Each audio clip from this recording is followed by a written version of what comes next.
A daring, dangerous escape masterminded in desperation. Enslaved Ellen and William Craft fled America in 1850, hidden in disguise. Top hat, cravat, and Ellen's fair skin tone allowed her to masquerade as a white man, with William as her servant. Their great escape lives on through their descendants. They covered almost every base when it came to ways of how they could be caught.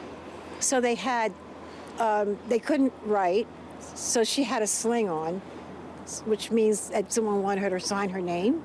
She wouldn't be able to because she would have been right-handed, and she couldn't. And it worked. They settled here in West London, in a house now stamped with blue ceramic. It celebrates their legacy as freedom fighters and fierce anti-slavery campaigners. Even their relatives are overwhelmed by their fortitude. I think their story is not extraordinary. I think it's almost unbelievable. When I first heard of it, I thought this is like a work of fiction. Somebody's made this up. It beggars belief. And of course, the fact that, I've got their DNA inside me, you imagine how proud that makes me. There are some 975 blue plaques across London, but only 41 honour black and Asian people, including the Crafts. It's an imbalance many are keen to address, but it's not always easy.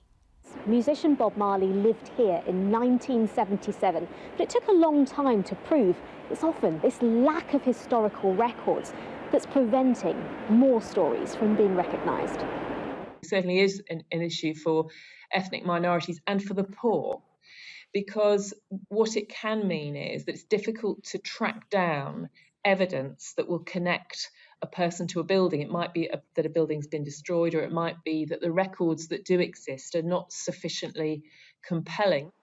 But records are becoming more accessible with advancing technology, so that dedication, access and will can be the ingredients to uncover more hidden figures in history.